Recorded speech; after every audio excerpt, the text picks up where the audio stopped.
¿Cómo están, queridos telespectadores? Aquí estamos nuevamente en una nueva edición de nuestro programa Verdadera Justicia, aquí en El Vecino Normal de Quinta Normal. Entonces, en esta oportunidad tenemos un interesantísimo invitado que la verdad es que lo estábamos persiguiendo hace rato y ahora por fin lo tenemos. Él es Esteban Silva Cuadra, sociólogo, investigador, cientista político, presidente de la Fundación Constituyente 21 y además es comentarista de Hispan TV, de Telesur y de RT en español. ¿Cómo estás, Esteban? Un verdadero placer tenerte al aire. ¿Cómo están ustedes? Qué gusto de estar con ustedes y gracias por esta invitación. Bueno, Esteban, mira, hay muchos temas que podríamos tratar contigo, ¿cierto? El tema internacional, que siempre es interesante, pero en esta oportunidad hemos optado por abocarnos al tema nacional. Un tema nacional que en todas las esquinas de la ciudad tú encuentras con gente que tiene la inquietud de qué es lo que viene, qué es lo que esperamos, qué esperamos este año, qué se nos viene este año, hasta dónde llega esta crisis, cuándo para. Hace unos meses atrás la gente pensaba que esto iba a pasar, ahora la gente está convencida de que esto no va a pasar. ¿Cuáles son a tu juicio, tu experiencia en este tema, los alcances que va a tener esto y qué podemos esperar? Bueno, primero estamos ante una sociedad que se está moviendo, que ya lleva, hoy se cumplen 100 días desde el despertar social y las movilizaciones que siguen, que continúan, que otros le llaman estallido social, 100 días, hoy 24 de enero. Hay, por ejemplo, en el caso de Santiago, pero en distintas ciudades de Chile y localidades también. Ayer hubo en el norte, en comunidades incluso aymara, ¿no? Frente a temas de Soquimich, temas de agua y de extractivismo. Hay una movilización importante en el caso de Santiago. Estamos con problemas parece, en la conexión. Sí, mira, estamos con un pequeño problema. Ahí retomamos. Hola. Sí, ahora sí, retomamos. Sí. Pequeño problema, dale. Adelante, sí, mira, bueno, vuelvo al resumir, hoy día había una movilización en la Plaza de la Dignidad, en el caso de Santiago, de artistas frente al tema de la represión, que confluía también el movimiento No Más AFP, etcétera. O sea, las movilizaciones siguen a 100 días de el despertar social, el despertar de Chile, el conjunto de movilizaciones, de demandas sociales para reconstituir y recuperar derechos económicos y sociales de la población chilena, ¿no? Al mismo tiempo tenemos un gobierno que es un régimen que hoy día, no solo las encuestas de la calle, que es la primera más importante, las encuestas de los ciudadanos chilenos movilizados y movilizadas, ¿no? Demandando la restitución de derechos económicos, sociales y políticos sustantivos para que haya cambios más de fondo en las condiciones de vida de las y los chilenos. tenemos un gobierno el gobierno de Piñera está en el nivel más bajo que haya conocido desde la post-dictadura hasta el día de hoy, es decir, de la transición hasta los gobiernos, hasta el gobierno del presidente de Piñera, un gobierno que está en el ámbito del error estadístico, o sea, está entre más bajo del 6%, o sea, con un descrédito gigantesco, tanto de la confianza, incluyendo a los propios chilenas y chilenos que votaron por él, por este gobierno de derecha y por este señor, por otro lado. Y hay una demanda de cambios que tienen que ver con la vida cotidiana de los chilenos. Estamos hablando de pensiones miserables, estamos hablando de terminar con abuso, desde el punto de vista, estamos hablando del tema de los salarios, del sueldo mínimo digno, ¿no? Estamos hablando del tema de recuperar los derechos de agua en las comunidades urbanos rurales y rurales. Estamos hablando de muchos temas que han confluido y que a 100 días de las movilizaciones se convirtieron en una suerte, ¿no?, de placas tectónicas que fueron acumulando una cantidad muy importante de energía, como cuando se libera un terremoto de una gran magnitud, porque libera una cantidad de placas que habían acumulado energía. O sea, estamos hablando de eso. En primer lugar, este es el contexto en que está viviendo Chile, y por eso todas las apuestas que se han hecho desde el poder, es decir, desde el régimen, desde la institucionalidad, primero, estado de emergencia, ¿no? Sacar a los militares a las calles, militarizar a las fuerzas especiales de carabineros, es decir, a la fuerza pública. Después de eso, intentar promulgar, y se han hecho en los últimos días, una serie de leyes represivas, ¿no?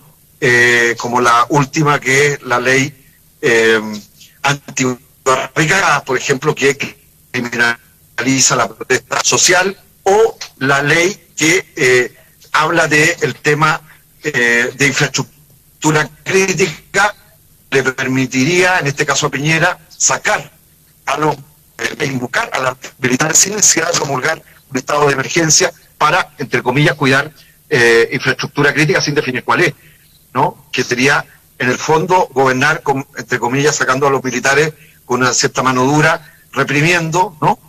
Sin necesidad de, por ley, invocar un estado de emergencia como el que tuvo que abocar, y que tiene un grado de, ¿no? De fiscalización mínimo por parte de un Congreso que también es una institución, Senado y Cámara de Diputados, que están más bajo todavía de la adhesión de Piñera, del orden del 3% y para abajo, ¿no? Y que se intentó también un llamado proyecto de acuerdo de paz, que de paz al final no ha pacificado, que es la idea de darle una salida institucional a un clamor, a una demanda de los movimientos sociales, de la ciudadanía, por cambiar las cosas, y que levantó la demanda de una asamblea constituyente, es decir, de devolverle la soberanía originaria al único depositario, que es el pueblo de Chile, ¿no? Para que iniciara un proceso, ¿no?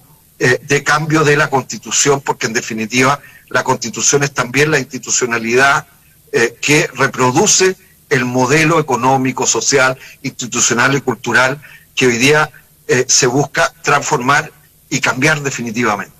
Entonces, estamos ante un momento de deliberación ciudadana, que a pesar de todos los intentos represivos, hay muchas víctimas, no solo muertos, ¿no? La cantidad de jóvenes que han perdido ocularmente o ambos ojos, o uno de sus ojos, o parcialmente la vista. Hay jóvenes presos políticos que están siendo juzgados por su idea y que están en proceso. Hay otros tantos miles que han sido detenidos y procesados.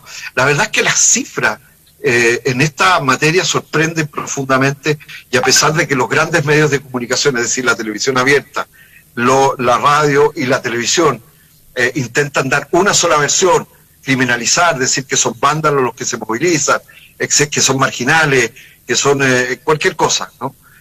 A pesar de todo eso, fíjese, yo creo que el sentido común ciudadano, más allá de sus opciones políticas, se da cuenta de una profunda insatisfacción por el Chile de abuso arbitrario en manos de unos pocos que estábamos viviendo, y que el despertar social le dijo: mire, ya no más, necesitamos reconstituir y refundar una nueva relación, un nuevo pacto entre las y los chilenos.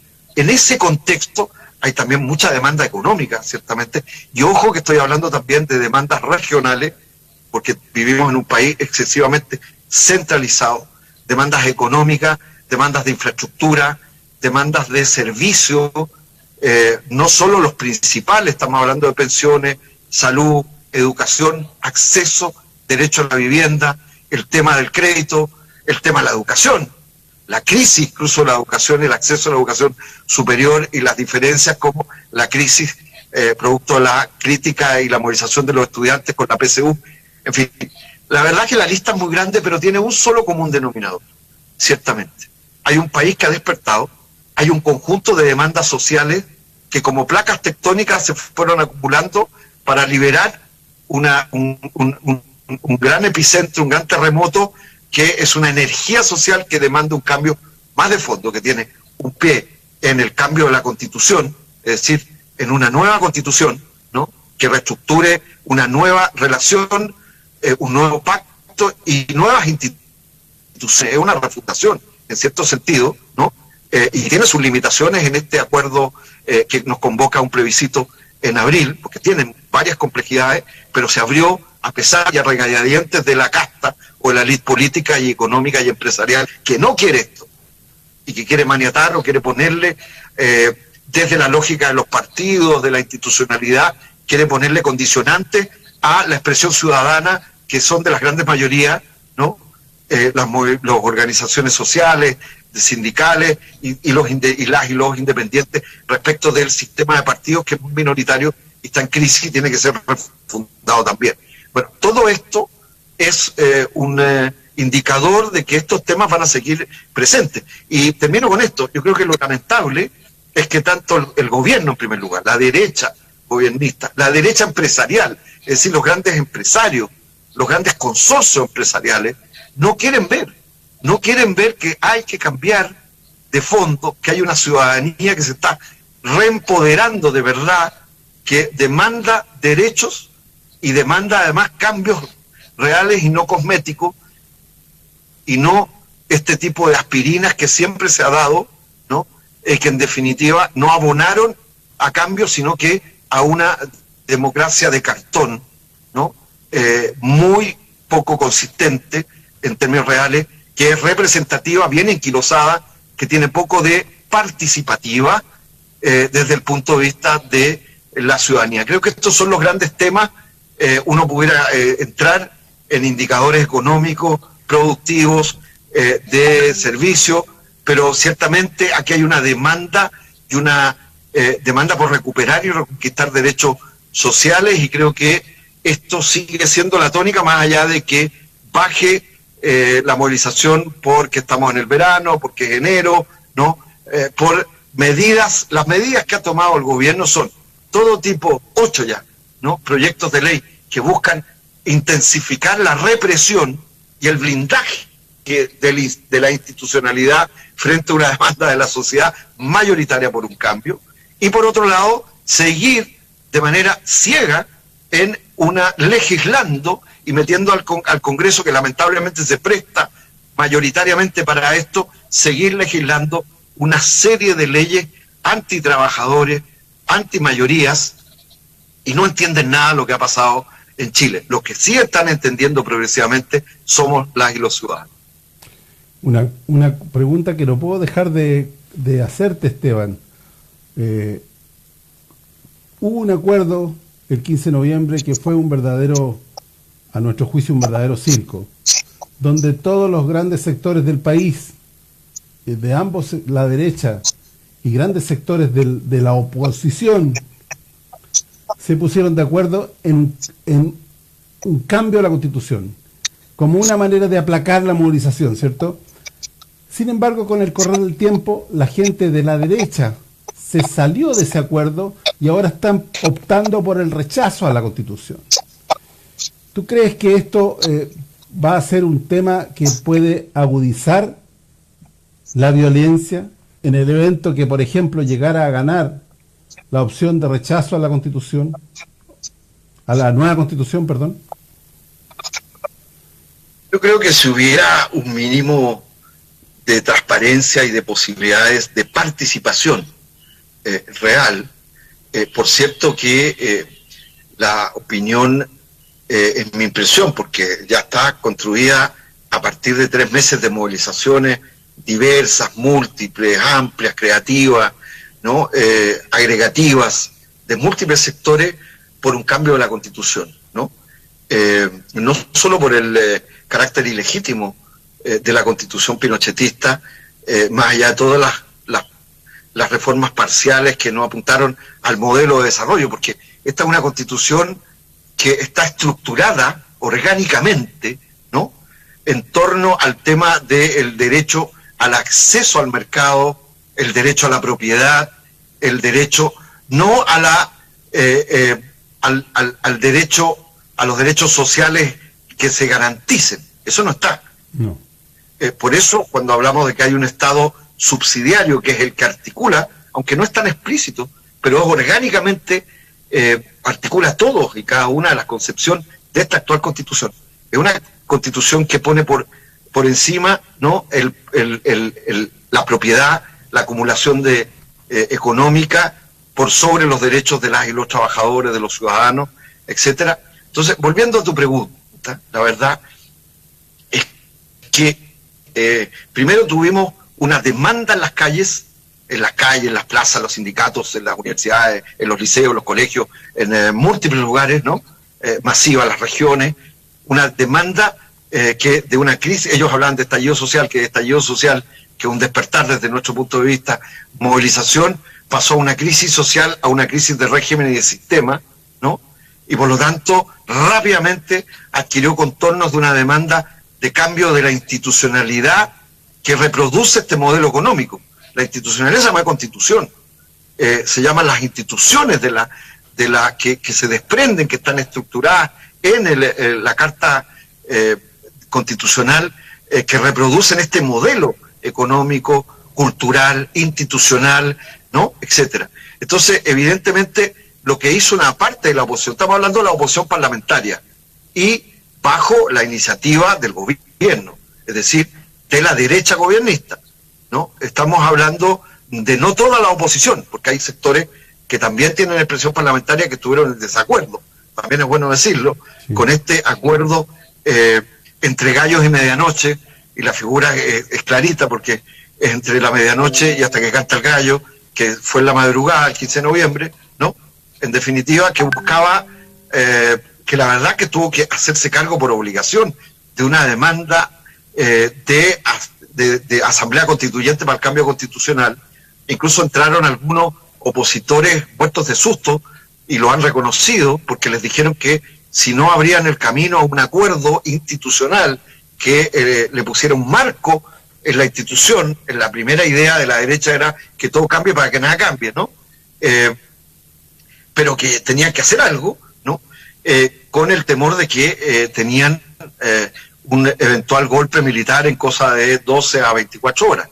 Esa fue la forma en que se fabricó esto. Y no te olvides tú, y las personas que nos escuchan, que esto fue horas después, un día después, el acuerdo de que Unidad Social, y particularmente los sindicatos, las confederaciones, los profesores, los estudiantes, los pobladores vinculados y los puertos, los trabajadores y las trabajadoras de los puertos, etcétera, hiciéramos una huelga general, ¿no?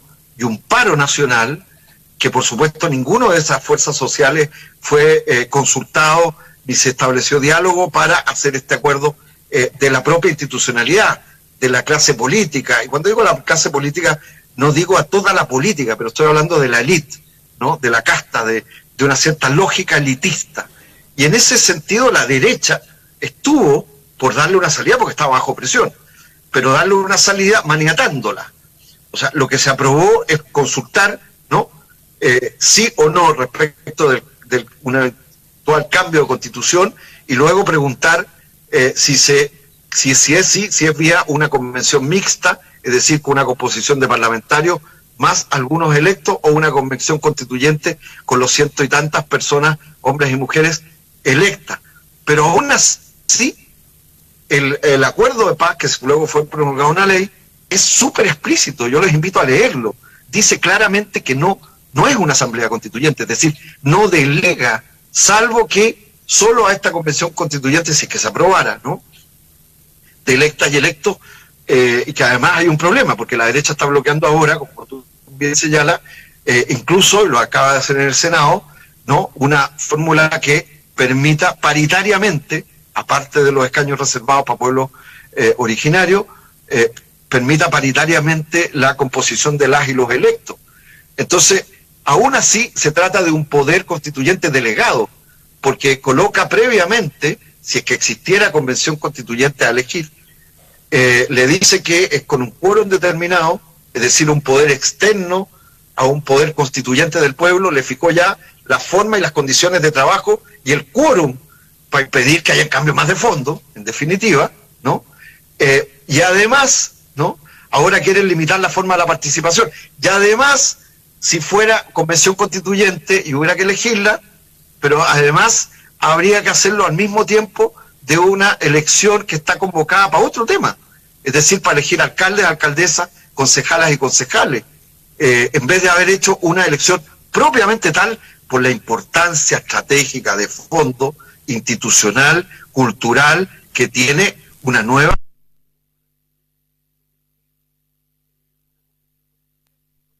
A pesar de que es una soberanía limitada, creo que se abrió un espacio de disputa muy positivo, que evidentemente solo va a tener posibilidades de que llegue a transformarse en un proceso constituyente, luego una convención constituyente, luego una asamblea constituyente, si es que el pueblo sigue movilizado y las miles de asambleas, cabildos, deliberantes de la ciudadanía siguen construyendo hasta llegar a una gran asamblea constituyente, independientemente o paralela o confluyente con este otro proceso institucional, para generar una propuesta constitucional, una nueva constitución hecha por el pueblo chileno. En ese contexto, por supuesto, que la derecha, que es insaciable, y no hablo de la derecha política, hablo de la derecha política y la derecha empresarial, que es la que gobierna de verdad. Los grandes grupos económicos, que además se compran, acuérdense ustedes, los partidos, los pentas. Estamos hablando recordemos, pues, tenemos poca memoria, estamos hablando del financiamiento ilegal de la política, de fachadas económicas, de grupos económicos. Estamos hablando de los grandes medios de comunicación, llámese el Mercurio, ¿no?, La Tercera, etcétera, que tienen una visión ideológica, política, y que no tienen nada de objetivos o plurales, porque no existe la objetividad. Podría haber una pluralidad en el sentido de un mínimo de información. Y en ese sentido, una derecha que se vio obligada, ¿no?, por la calle, por la presión, a buscar una salida mínima que abriera algo, pero a ponerle tantas condicionantes como para que no fuera un cambio de verdad constituyente, pero se abrió la posibilidad, se abrió la perspectiva, con todo, porque el pueblo sigue movilizado. Esa derecha, por supuesto, que está retrocediendo. Son como los Alamán. Alamán, que primero dijo que iba a votar, que estaría de acuerdo, que estuvo en el acuerdo con el cambio de la Constitución, y después señaló que no había condiciones, que hay violencia, y que en el fondo se queda con una Constitución que fue instaurada por un golpista, hasta el día de hoy, que es el espíritu y la letra que tiene la Constitución que nos rige, aunque lleve la firma del señor Ricardo Lagos Escobar, ¿no? Pero finalmente con un argumento absolutamente falaz. Pero disculpa que te diga, no hay que olvidar que don Andrés Alamán, el año 1985, para las personas que nos están viendo, creo que fue bueno tener memoria, ¿no?, él como dirigente de la naciente Unidad de Renovación Nacional, Unidad Nacional, por la derecha, convocado por el entonces arzobispo de Santiago, Juan Francisco Fresno, fue uno de los firmantes y negociadores de lo que se llamó el Acuerdo Nacional. Estamos hablando de agosto de 1985, antes del plebiscito del 88. En esa oportunidad también entró, por supuesto, la democracia cristiana, los radicales y sectores socialistas, que claudicaron de una cuestión central en ese Acuerdo Nacional. Claudicaron y bajaron la bandera y la exigencia de una asamblea constituyente para una nueva constitución, y aceptaron los mínimos, que se llamaban las medidas inmediatas del Acuerdo Nacional, que entre otras era derogar el artículo 8 de la propia Constitución pinochetista de la época, ¿no?, que proscribía a las fuerzas políticas que tuvieran orientación marxista. O sea, en ese tiempo hasta un sector del Partido Socialista que dirigía el ex canciller Clodomiro Almeida, quien falleció, por cierto, el Partido Comunista, el MIR y otras fuerzas de izquierda eran consideradas, estaban proscritas. Por ejemplo, no solamente hablar de partidos, sino que un sector completo de la sociedad, estamos hablando. Y se quedó entonces, volviendo al Acuerdo Nacional, con las medidas inmediatas, entre comillas, democratizadoras, pero que eran minimalistas.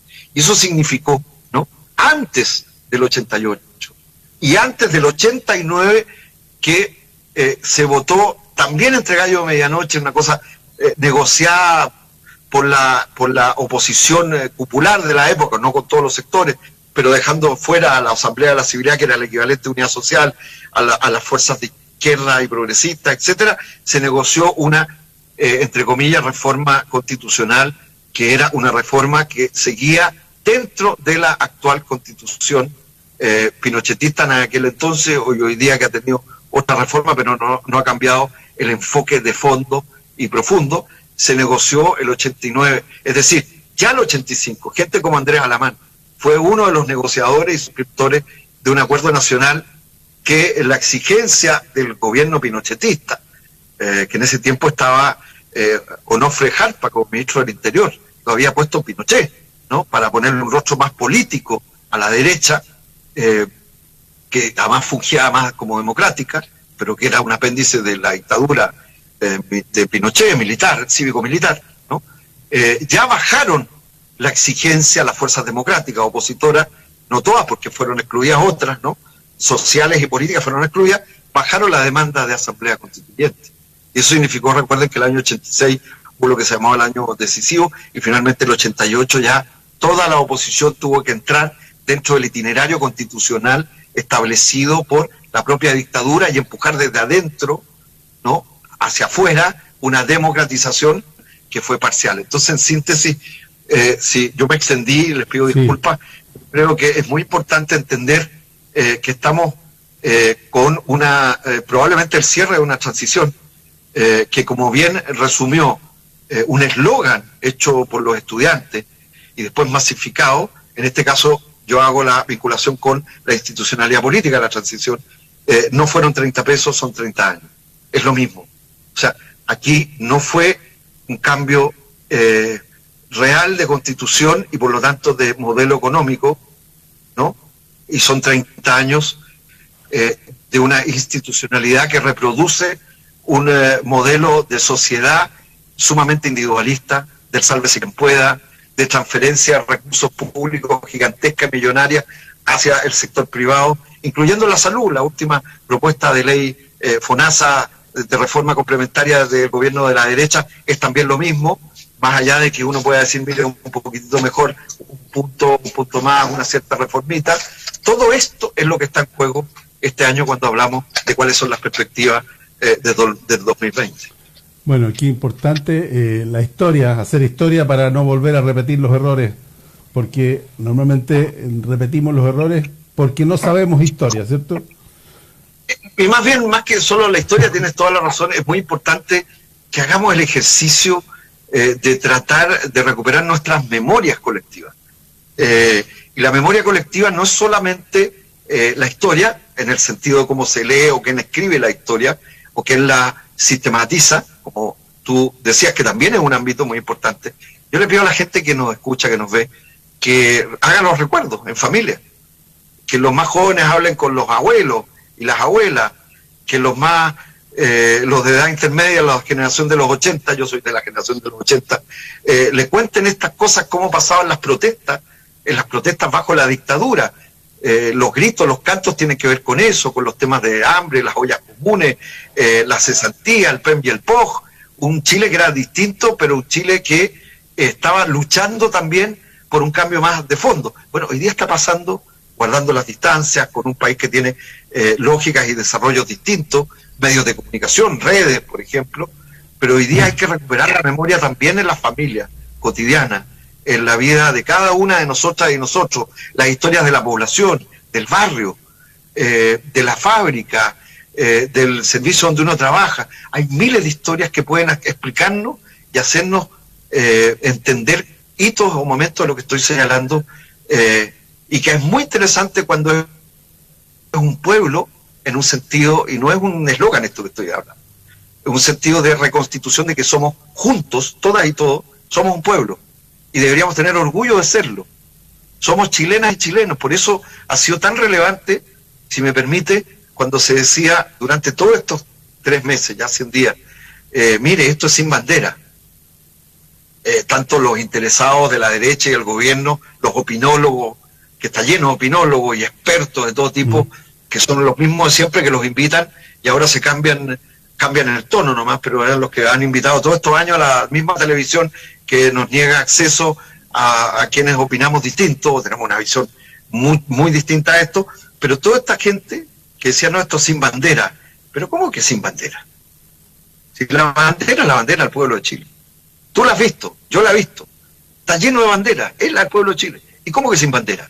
Si la bandera es también la bandera del pueblo mapuche, que es considerada por millones de chilenas y chilenos, y de mapuche, de hermanos y peñi, y la mien mapuche, una bandera de dignidad, y por eso chileno, gente que no tiene vinculación o conoce poco, la valora tan profundamente, porque también es una bandera de resistencia, pero no solo resistencia, una bandera que tiene historia, dignidad, cultura, propias formas de relacionarse, etcétera, etcétera. Por eso, ¿cómo que sin bandera? Si es la bandera del pueblo chileno la que ha sido puesta en este despertar que se llama reconstituir nuestra memoria, nuestras formas de relacionarnos, dejar de estar encerrados en nosotros mismos y solamente en el individualismo, y creo que ese es un gran proceso. Ahora, eso trae incertidumbre, eso trae temor. O sea, el cambio, también las acciones de violencia, de represión, de amenaza, del tono en que la gente se encrispa en este periodo, en que salen muchas cosas. Esto es como cuando tú alguien barre debajo de la alfombra y en vez de barrer y sacar la basura, la mete debajo de la alfombra. Y resulta que de repente entra el viento y el polvo sale de todas maneras. Entonces tú no puedes hacerlo de otra manera. Entonces estamos en un proceso de cambio que requiere también de un cambio y de mirar esto y reconstruir nuestras memorias colectivas y familiares y comunitarias y como ciudadanas y ciudadanos. Sí. Y creo que esto es uno de los grandes temas, de los desafíos que tenemos. Por eso hablamos de un proceso constituyente que está en las calles, que está en las fábricas, sobre todo está en los movimientos sociales, en las asambleas, en los cabildos, y al mismo tiempo está menos en la institucionalidad política que se cae a pedazos. O sea, la verdad, un presidente que debería irse, obviamente, debería facilitarle el camino y evitar este dolor social tan brutal. Piñera debería irse, por supuesto, no tengo ninguna duda, ¿no? Debería adelantarse las elecciones, incluso aprobarse un mecanismo, ya hay salidas institucionales, en que se adelantaran las elecciones, que hubiera una revocatoria por parte de los ciudadanos respecto a las autoridades, y sacar también, y adelantar, y que se fueran también todos los senadores, senadoras de los dos, porque aquí hay 8 años y 8 años, no, todos los periodos, los pares y los impares, y las y los diputados. Esto forma parte. Ahora, eso claro, genera incertidumbre, pero la mayor incertidumbre es cuando se sigue gobernando de manera injusta, violenta y en contra de temas tan centrales como pensiones dignas, salarios dignos, acceso a la educación, acceso a la salud y a los medicamentos, de cosas que son vitales para la vida cotidiana de todas y todos nosotros.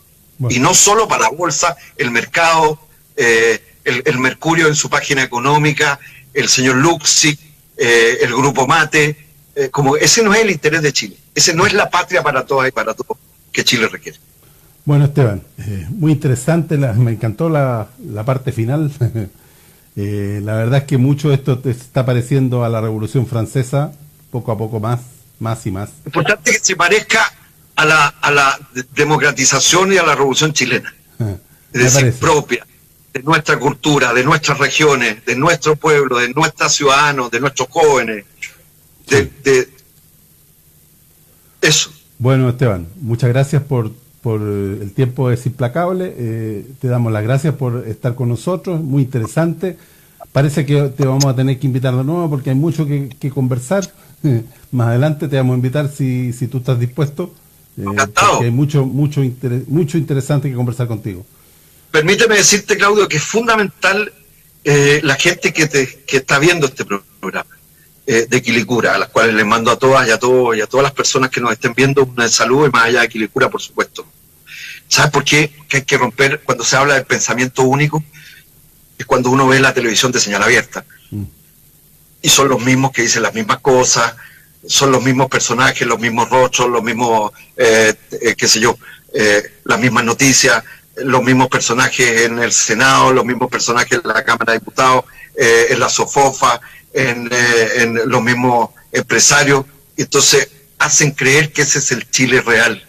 Y el Chile real es este Chile que ha despertado, les pese o no les pese, la violencia que quieran desatar, yo creo que tiene pies de barro. O sea, creo que hay más cosas positivas, creo que hay más esperanza, creo que hay una energía social positiva muy profunda, y hay que tener confianza de que Chile y los chilenos, particularmente el pueblo, y los trabajadores manuales e intelectuales, que los que somos la mayoría, tenemos una infinita capacidad de construir y de crear un Chile distinto y más solidario, en donde nuestros ancianos, nuestras personas de tercera edad, vivan y terminen su trabajo, su vida laboral dignamente, en donde no hayan personas que se enfermen y tengan el temor de una enfermedad catastrófica, no solo de falta de una atención digna y segura, sino que de dejar a su propia familia endeudada, incluso si fallecen, en donde los jóvenes tengan un destino posible con una educación pública de verdad, gratuita, de calidad, etcétera. O sea, en donde sea posible, las regiones tengan su propio desarrollo, acceso a sus propios recursos y no sean generadas y chupadas por el centro, ¿no? Etcétera. O sea, Chile es posible refundarlo en un sentido democrático, con participación, porque hay mucha creación de las y los chilenos. Ya, Esteban, me están tirando la oreja acá, así que, bueno, sí, muchas gracias, Esteban. Esperamos contar contigo pronto, porque me parece muy interesante. Así que, y a ustedes, queridos telespectadores, los tenemos que dejar hasta el próximo viernes, a esta misma hora, en su programa Verdadera Justicia. Buenas noches.